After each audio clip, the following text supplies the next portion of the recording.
And we're going live on YouTube. Okay. Good evening. This is Dave Messina covering for Josh Cook at our town hall. With me is Dan Oakes, Blunty, Alex Suarez, and Rob Robertson. And this evening we've got a couple of topics that we'd like to cover. As always, we welcome questions as we go through, and we are trying a couple of different aspects of the format. First is we're broadcasting from Google Meets instead of Discord. We've got a couple challenges with Discord. Certainly, I'm top of that list. And if at the end of questions, we are open up. Would like to open it up for any technical troubleshooting. So a beta flight question, a question with hardware that you might have, and so we're expecting the questions to be FPV or quadcopter related, but if you have a radio control model airplane question, these guys will laugh, and I might be able to answer the question. Some of the topics we wanted to touch on today is I know that we mentioned a couple of weeks ago that today was the AAAC, the FAA Advanced Aviation Advisory Committee meeting, and there were no tasking groups that came out of the last one, and in the Reauthorization Act for 2023, still a set of draft bills, not confirmed, that it says that the ACT will not be re-upped, if you will, or renewed. It will be replaced with a 12-member Federal Advisory Committee organization. So not good in our view, and certainly the ebook, I didn't think it was great. A lot of the responses were dismissive and negative. And Dan, if you have any insight from, I know you were able to listen to some, if not most, of the ACT meeting today. Yeah, there were a lot of questions and discussion after the presentation, and especially Kenji asked a lot of good questions, and he basically asked, I forget exactly which one it was in response to, but like the FAA didn't respond at all to this part of the proposal. And then he also talked about they ignored the extended visual line of sight part of it. And they did not answer his question at all. They talked about something else in response to it and answered a different part of a question he gave, and they just blew him off again. So, yeah, exactly what you would expect, really. So part of this is I had a conversation with several managers from the integration office a couple of weeks ago, and without being too paranoid, I thought, gosh, maybe it's me. Maybe they're just blowing off recreational, or maybe it's FPVFC. And I feel so much better today after reading the ebook about the ACT, because I shouldn't take it personally, because the FAA is blowing off what appears to me to be all of UAS, and that's commercial as well as recreational. So if you take a look at some of the presentations, one of the things that really irked me, it was in response to tasking group 14. It was recommendation number 6.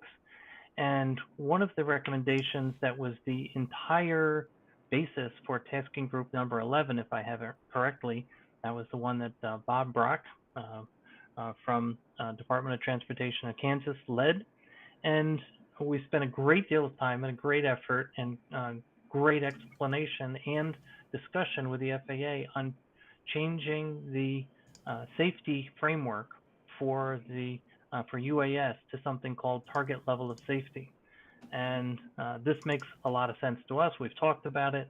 And today, so the FAA has still not responded to Task Group 11, but today in a response to Tasking Group 14, they said, well, we don't think target level of safety is appropriate for the type of metrics that we like to utilize. So very disappointing, and to me, a completely inadequate response to a ton of work that's been done for the FAA, presented to the FAA, and dusted aside. So this this appears to be the tone that is happening toward UAS, small UAS, and I have a hunch that we'll see an increased focus on AAM, or Advanced Air Mobility, air taxis. Any other comments or reactions from around the room here on the ACT? I was going to see if I can quickly share the AAAC, let's see, ebook here. Take over the So screen. do we know who was on like that 12-person ACK? Like, is it AAM people? I don't remember, or not. Whatever the replacement for the ACK is, rather that 12-person thing. We don't know if it's all AAM. It's our estimate that that's what it will be. It did represent industry and academia, but they have not named the 12 organizations or people who will be representing. And that's just in the proposed FAA Reauthorization Act, right? We don't know that that's going to happen yet. That's correct. And that's absolutely a fair point. At the end of this meeting, they were talking like the AAC is going to keep going. They need to add more members and all kinds of things like that. So, exactly. Here I've shared that slide where they talked about that they've considered target level of safety for drones, but determined it is inconsistent with our approach to safety performance metrics, which is just crazy. They also talked a little bit more about how they didn't have enough information on, gosh, you need to watch that part of the video. Like they were talking like they don't have enough information on safety, so they can't switch to target level of safety. But it's like they've got plenty of information. They're safe. There aren't enough deaths for them to consider it not safe, and they're not finding the information that meets what they want it to say. So yeah, and if you dial, I think Tasking Group 11 was in 2021, and if you dial back to that, the essence of the safety framework that was the draft document that we reviewed and provide comments on essentially said that, well, small UAS should be 10 times safer than manned aircraft. How they came up with that, it's not clear.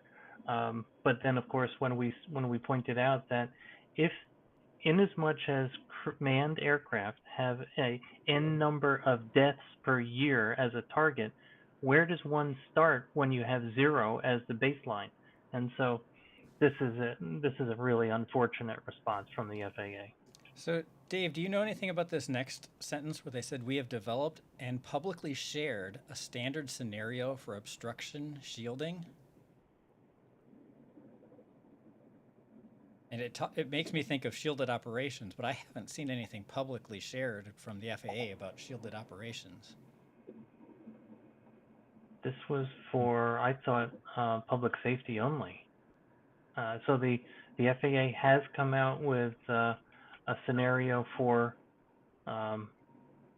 shielding, but I thought it was only for public safety operators.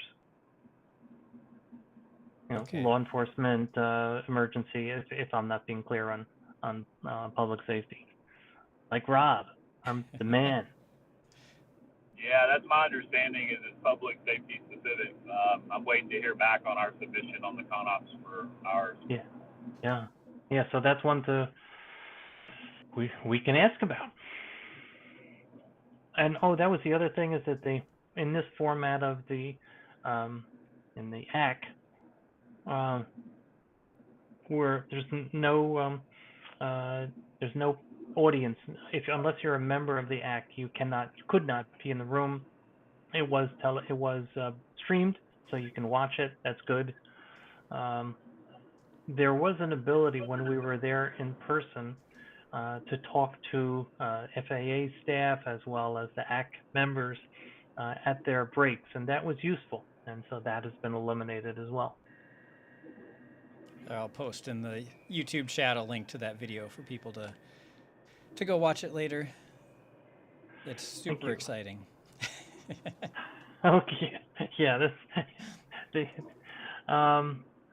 Next, there was a broadcast today. Was it a briefing about LEAP, Dan, or what was the FAA communication? The one I was watching was a fast team presentation about ramp checks and remote ID.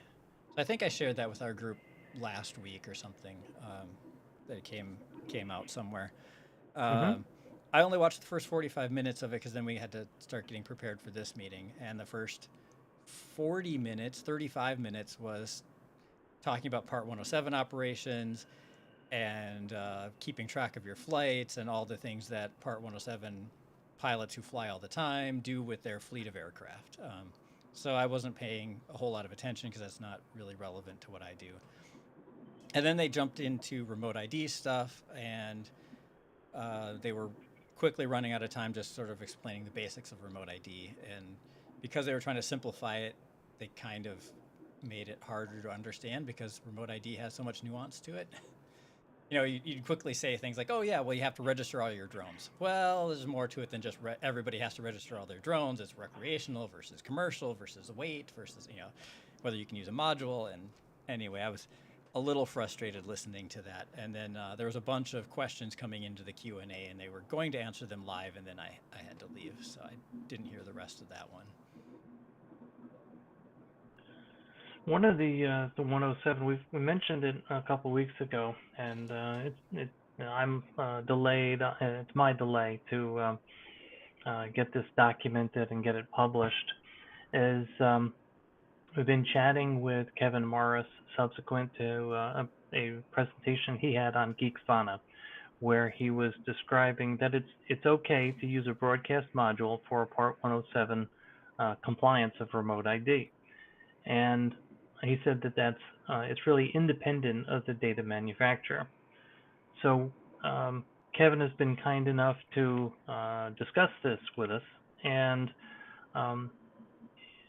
our understanding remains exactly what it was before his presentation, which is standard remote ID is required for any UAS that's manufactured after September 16, 2022. And Kevin would agree with that completely. The nuance that he's pointing to is, well, if you're a Part 107 pilot and you happen to come across a UAS that was manufactured after September 2022 and put a broadcast module on it, you're compliant. And that's of course, you know, we listen to that and we're grateful if that's the case, but it means that the manufacturer has to be not observing, not being compliant, because all manufactured or produced small UAS past September 2022 have to have standard remote ID. And if you build your own drone, you're the producer of it. That's right. Yeah, so a DIY or DIY, that's fine, but it's for recreational purposes. And if you want... Isn't the definition of home built recreational or educational? Is that right? Yes, absolutely. So you can build your own drone for recreational use only or educational use only, whatever the definition of educational use is exactly. I'm not completely sure. But other than that, you can't build your own drone. It does, well, if you do, then it's not considered home built anymore. It's considered manufactured or produced basically commercially, and you have to follow all of the standard remote ID rules, which includes GPS on your radio and transmitting your location all the time. And as a manufacturer, it includes submitting a request for a declaration of compliance approval, and so that's a big deal. In that you're then asking for an approval on the entire aircraft, not just the remote ID subsystem. So Geeksvana is here in our YouTube chat, and he's saying, interestingly, I have again since had the same response from FAA Press directly, ahead of the release of our full interview with him. Very frustrating. Yes, and Sean, we appreciate bringing this to our attention early. And so it's on me to not have published this sooner. We will write up this, and one of the questions that we've had, and the team came up with this, is, okay, if I'm a recreational operator and or Part 107, and I am flying, and I have a drone that is been manufactured subsequent to September 2022, and as recommended, I put a broadcast module on it. What documentation should I carry with me? Because I will probably be asked for some level of proof if, in the off chance that an FAA representative uh, um, comes up to me and asks me to produce the rest of my documentation, proof of trust, registration, etc. So, good question, and that's a question that we will ask of the FAA, because who's really at fault here? Is it the operator? And so our advice certainly has been, if you put a broadcast module on whatever it is that you're flying, you're demonstrating positive intent. And so that's the direction we're headed. We'll see where this heads. Have you had a chance to email that to Kevin yet? I've not. I've not. That's my delay, my fault. I'm just thinking, if I make it to that meeting on, I think it's Tuesday next week, where Kevin will be, if you've sent the message by then, I can bug him a little bit about it. I commit to get that before Tuesday.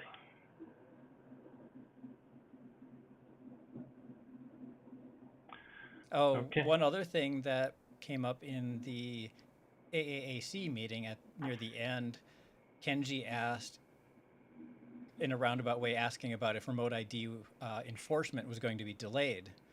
And they did not give a straight answer to that question either, basically saying more information will be coming on that shortly, which obviously could mean, yeah, it's being delayed and we'll tell you about it, or no, it's not, we're just clarifying why we're going to enforce it day one. But basically they just said more information's coming soon, which they're running out of time for soon.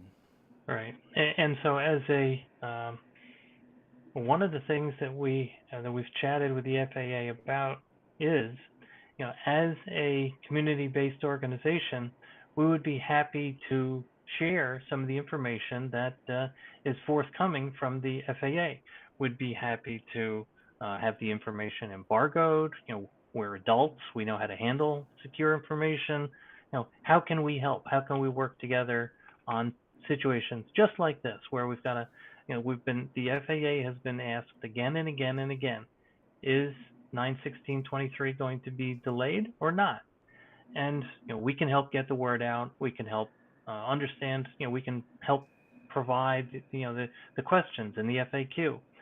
And at this point, the FAA has declined. Their preference is to that they communicate to the public all at once, and that includes the CBOs. So if you're wondering, gosh, FPVFC is a CBO, aren't they? Don't they know already? We don't, and this is how the FAA is choosing to work with the CBOs. So here we go. And let's see, back on that topic of the remote ID modules for Part 107, that question was asked quite a bit during a FAST team webinar? Or Drone Pros, I think it was. Which question again? The question about whether or not you can use a home-built aircraft for Part 107, put a remote ID module on it, and that's where I saw from multiple sources, Drone Pros, got that response from the FAA that really tried to clarify there are two parts to remote ID, the production regulations and the operator regulations. So it's not just coming from Kevin, it's also coming from a few other people within the FAA. And we're not the only ones asking it. Drone Pros are asking that question as well. Alex, anything you'd like to add there? Not really. I think you guys covered it. Okay.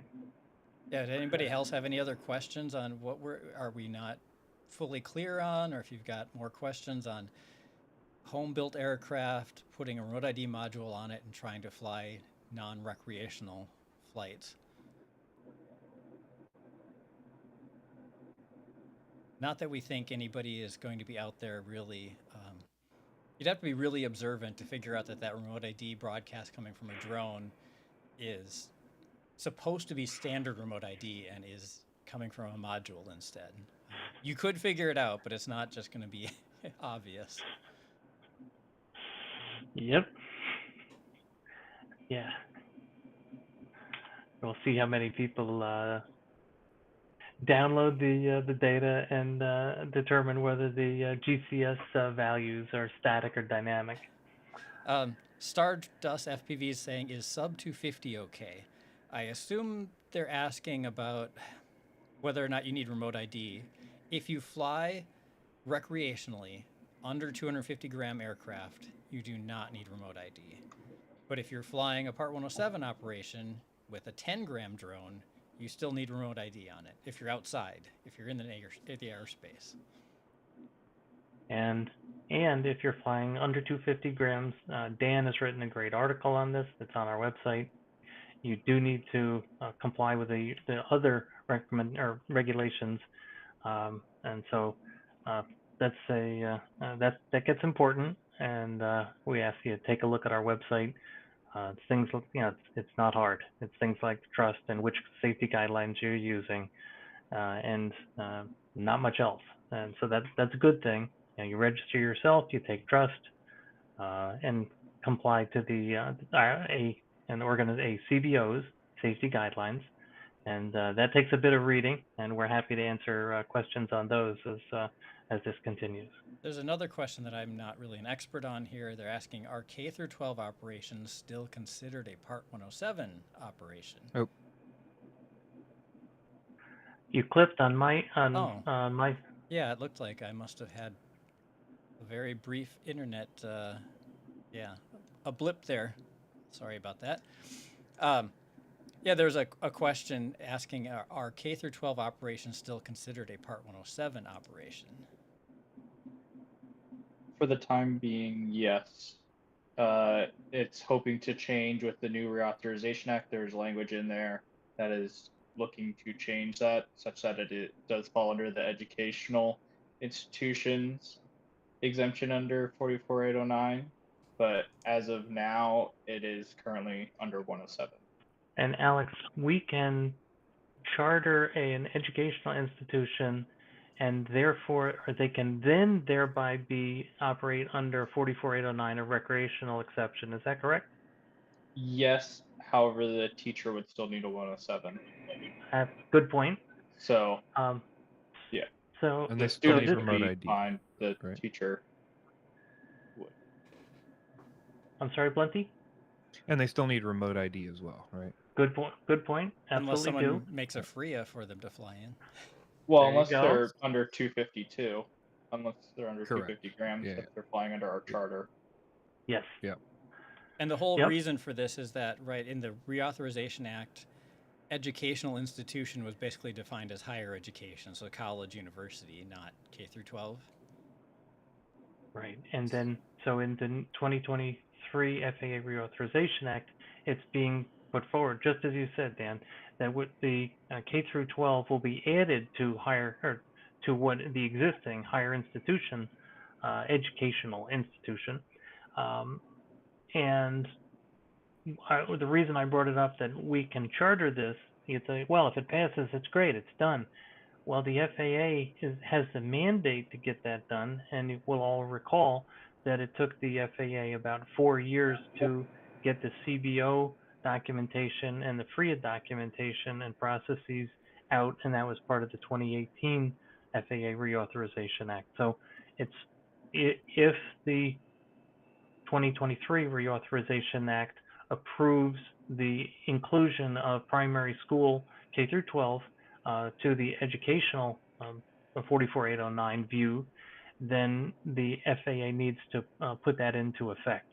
And so in the meantime, we can make this happen through chartering through a CBO. And any of the CBOs, of course, can do this, any of the 4. Morning View's asking, are tethered aircraft free of regulations? They're not free. There's a separate tethered regulation, I believe. Tethered falls under 107. There are some slight changes, but only under very few circumstances. And that falls under public safety for those exceptions, not under general purposes. Yeah, we use tethered equipment too, and we've been advised that it's still going to fall under all the applicable rules and regs. Right. And so if someone asks about a kite, How is that different from a tethered drone? it's not a remotely controlled device. You can remotely control them if you've got two strings attached. I did when I was a kid. Yeah. You can make them go left and right and up and down. So true. It's remotely controlled by the string on the ground. So I don't know. Better not point that out to the FAA, I guess. They're going to require modules next year. Oh, So, hey, jumping in real quick, kind of following up on the RID stuff. I was informed today. This is from the UAS Integration. In terms of enforcement, when they're discussing how they're going to approach it, they have two options. They can look at the civil penalties, which is essentially a ticket and a fine, or they can look at certificate actions, which would be revocation or suspension of licenses. So kind of the workflow when a LEAP agent gets a report from a citizen or from anybody of a non-compliant RID operator, then they're going to refer that to the FSDO office. That's the Flight Standards District. They're going to in turn work with one of the safety inspectors, and they decide what the penalties are. So we were also told that currently no criminal code exists for RID at the federal level. That doesn't mean that it won't. For instance, on contrast with the registration requirement, there's criminal code at the federal level that defines not registering your drones as a felony federal statute. So that is a big no-no. But they also mentioned that in terms of the September 16th deadline, that there's going to be progressive enforcement, and education and compliance are going to be their primary goal. So that's a whole lot of information that really doesn't tell us a whole lot, but at least it gives us a little bit of an insight on the process that they're looking and what options they have at hand when they do catch non-compliant operators. thank you, Rob. And just underscore one of the things that Rob pointed out is, for younger people listening in, the difference between civil and criminal is a big, big deal. And so if a company has a civil violation for a 107, okay, it's not good. You pay the fine, you get on with life.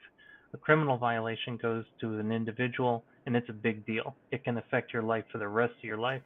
So we will be keeping a really close eye on, so, is anyone contemplating criminal violations?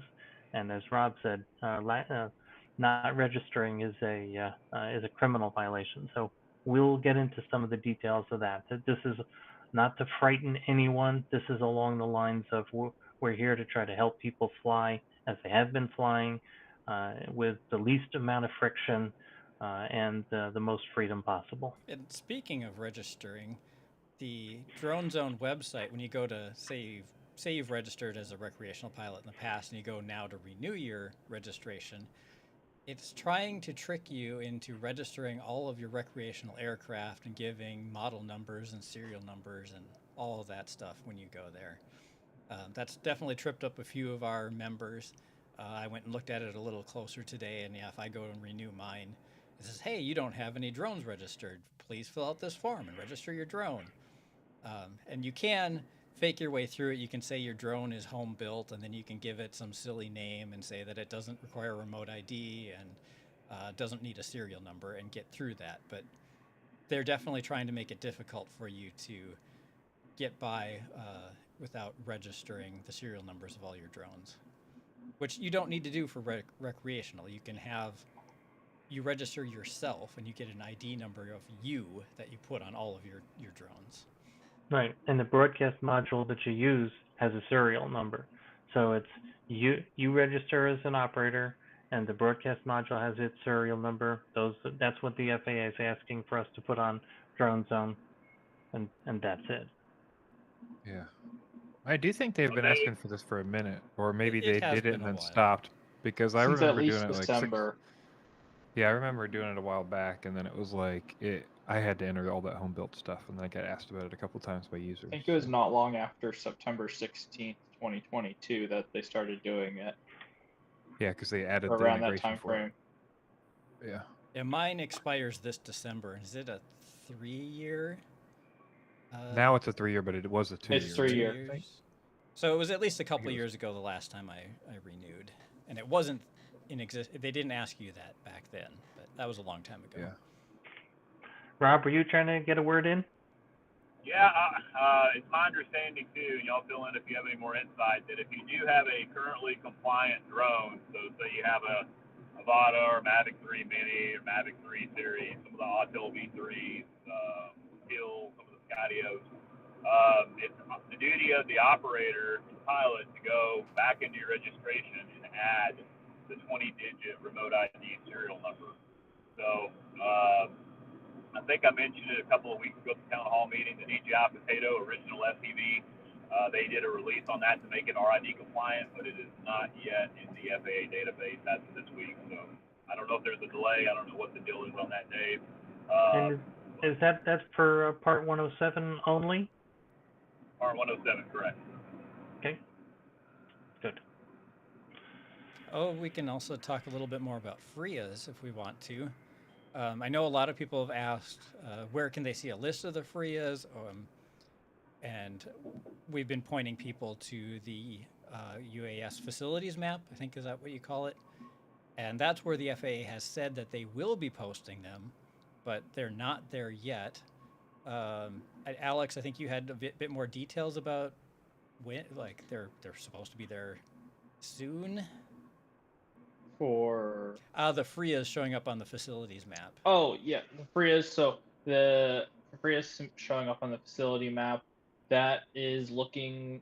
The FAA claims that they're trying to get it by September 16th, 2023, or at least have a majority of them on by then.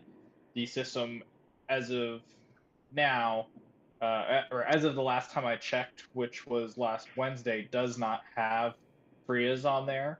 One thing of note, however, it does list fixed sites, and those fixed sites are not FRIAs. Those are just those are club flying fields that are in controlled airspace. They're two separate things. So if you go to the FAUDES and see, oh, recreational fixed flying sites, those are not FRIAs. And FRIAs are not on there yet. We'll let you know when we find out FRIAs are on there, but as of now, we don't know that. We don't know. FRIAs aren't on there, but we expect them to be there around September 16th. And as far as we know, there's no official like listing or website that lists them out or None anything. out there. And last you heard, was there around 400, now at least 401 approved FRIA locations? Yeah, the FAA claimed around 400 FRIA locations approved, and they've gone through at least 2,000 applications. Okay, sure. Yeah, So it's not a very good approval rating. I did just get one approved today. Originally, I submitted this application back in December, and when I drew the rectangle for where people were flying in this FRIA, this FRIA happens to be an existing non-AMA location that has a little runway and everything, like 10 or so, 12 miles from my house. And people go fly model aircraft there and have for, I don't know, 15, 20 years. And when I originally drew the box, I put it slightly over a parking lot just to make it a nice simple rectangle and make it easy. And they, when was that, 4 months later, denied that the FRIA application and basically said, oh, it covers an area where the public may gather. And then after going back and forth in email a little bit, I had to resubmit that application, and I finally got around to doing that at the end of July, so like July 29th or so, I think it was. And then in the last couple of weeks, they basically really quickly approved that one. Just all I did was resubmit the application. Well, I didn't.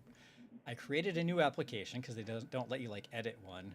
Gave all the same information except for I changed the box slightly to omit any sidewalks and any parts of a parking lot, and then they approved that one. So I don't know if I just got lucky and got somebody who who is more willing to get these out the door, or what? Because I know, Alex, you have others that were submitted slightly before mine that have had no activity on them. It really just Correct. almost seems random what order and whether or not they approve them. Yeah, I have 3 in the Has any 1200s.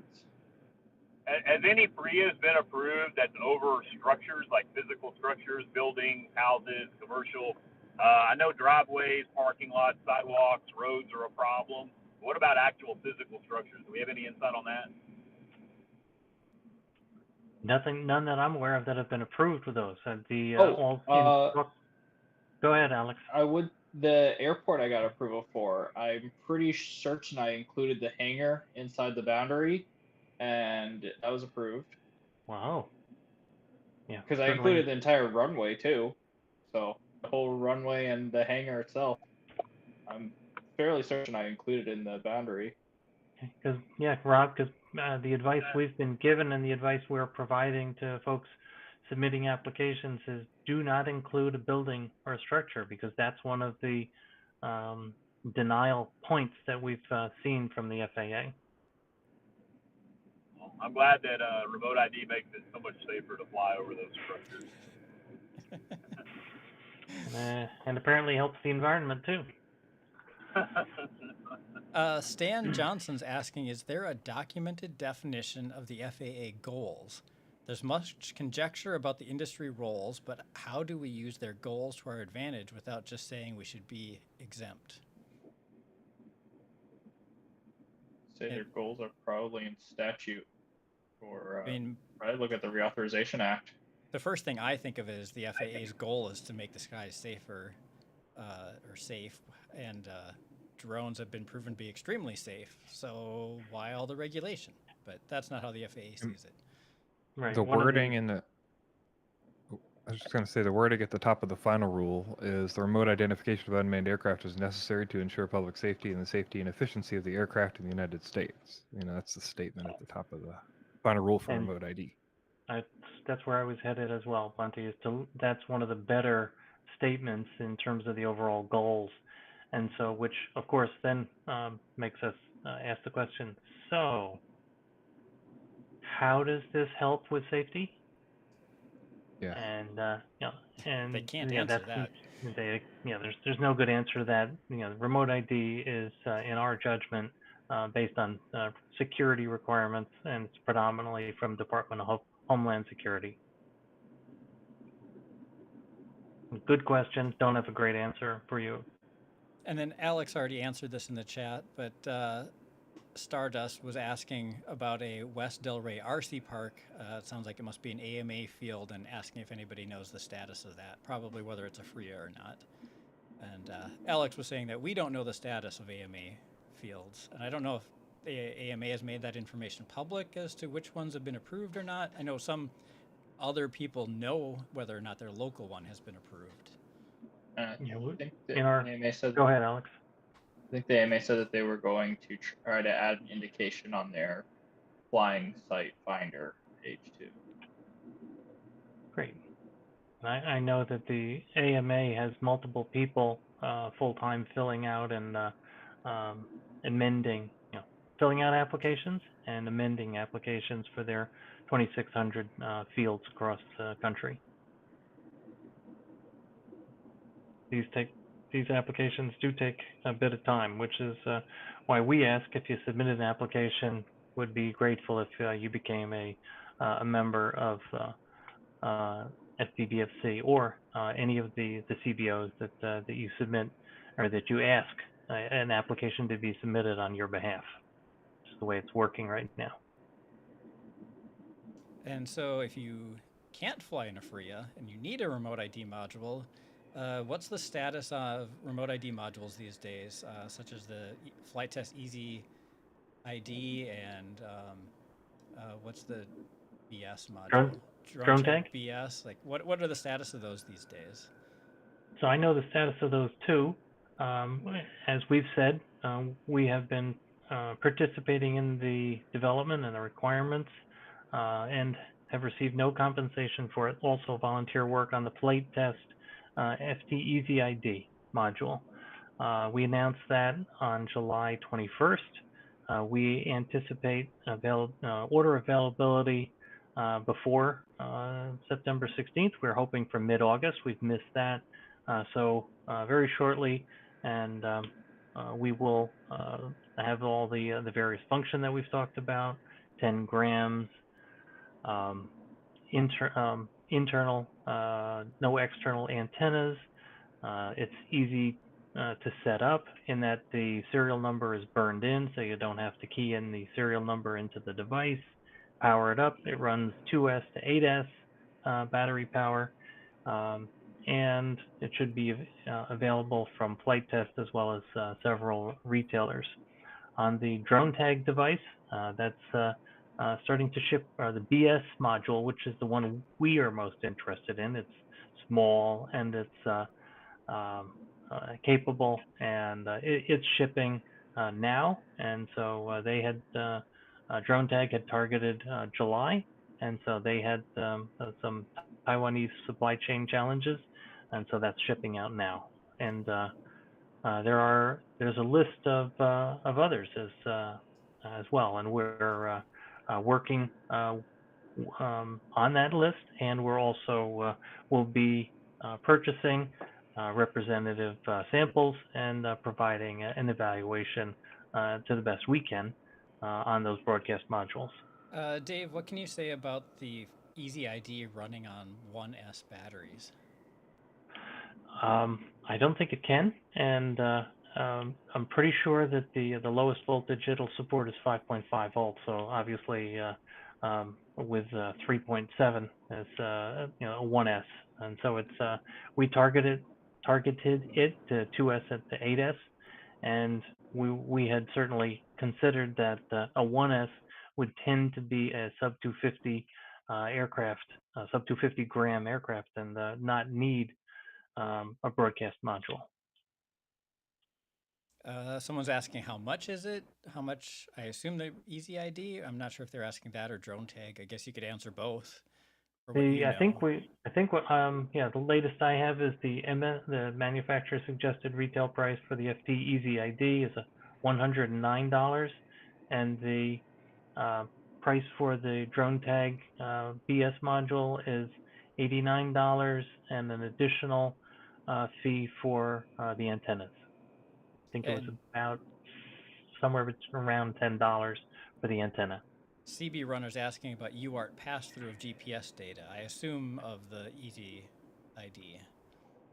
Yeah, we're yes for the, and it supports the MSP protocol, so that's it's not exactly pass-through, but it's providing GPS. The idea is that we will provide GPS data to the flight controller in the protocol and message that Betaflight understands.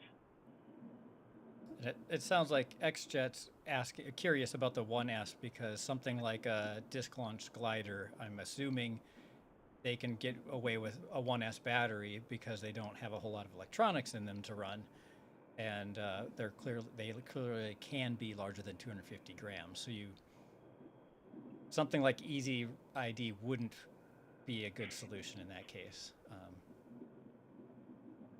Yeah. Good edge case identification. Sapphire's phone's asking, why is the Easy ID any better than Drone Tag BS? The BS is cheaper, smaller, lighter.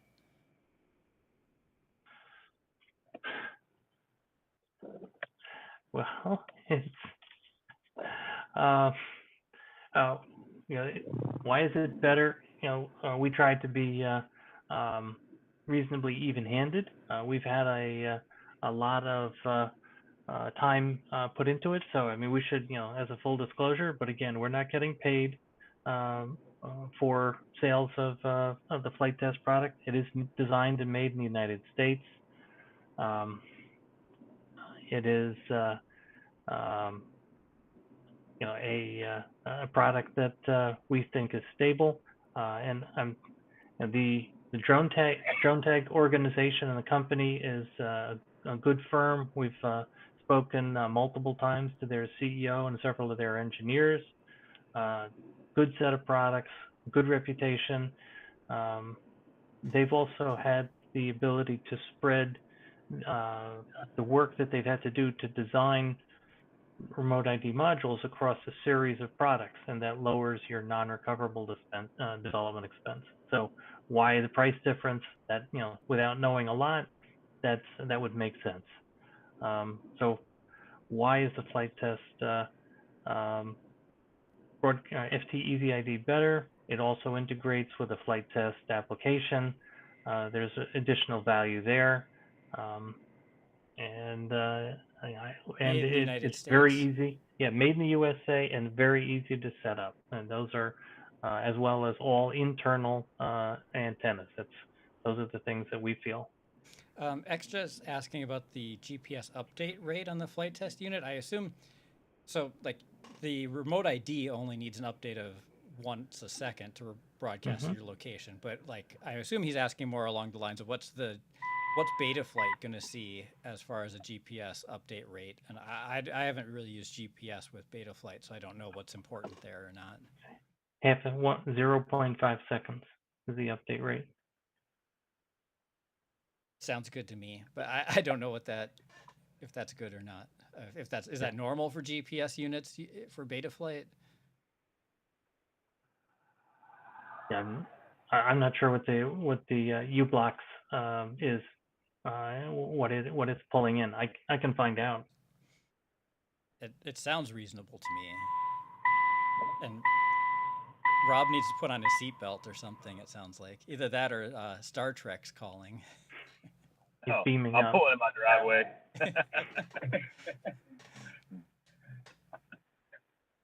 Okay. Any other questions that anybody have for us? Remote ID, Or- FRIAs, or- modules? or troubleshooting questions. Any problems with I've been working on this drone. I can't get it to bind. I've been working on this drone, and please don't ask me about desync problems. That'll stump me. Yeah, so that's a feature of our live stream we're trying to add near the end of our meetings would be to do some troubleshooting and help people solve any problems they might have with Betaflight or getting their drones flying or anything that we could possibly do to help. Real quick, can we? Morning View says QPilot's offering a $39 remote ID module. I don't believe that's been approved, from my memory. Who's the company, Blindy? Cube Pilot. My memory of looking up that is that it's not been approved yet. It may end up approved. CB Runner saying it's only really for ArduPilot.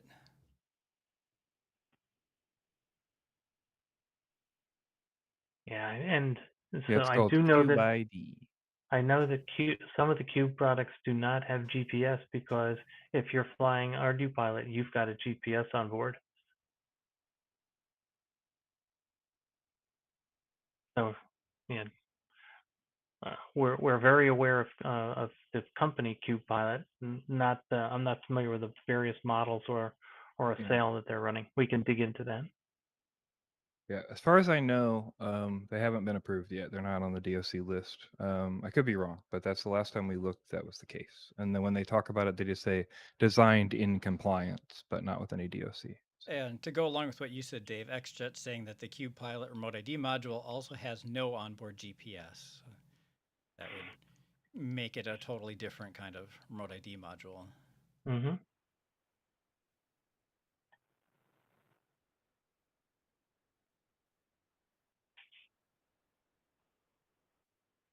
Let's see, is there any other topics we were going to discuss this week? Or were there any major drone-related news stories this week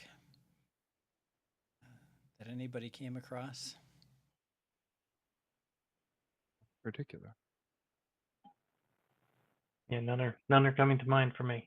Yeah, Blunty, don't you have like news stories from the past few weeks queued up to go here, but you haven't done with tons. Bardwell? I mean, I got tons of stuff if you wanna. Yeah, but I think we've covered a bunch of them already.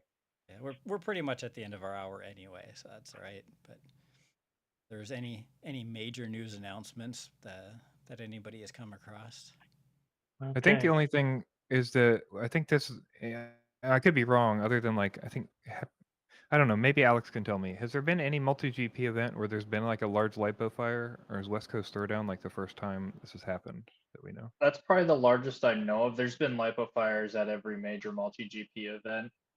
It's just they've Yeah. never gone anywhere, and Yeah. usually they're in areas where it's not dry. And even in Mayhem, there's been fires there, and there hasn't been any issues that I know about. I think West Coast Throwdown's probably the biggest that I've heard of and seen in the history of Tell us FPV. more. Yeah. What happened? Yeah. I mean, basically, there was just a big fire there. I saw a bunch of people blame it a bunch of other people, but no actual good information about it. Just that it eventually got put out, but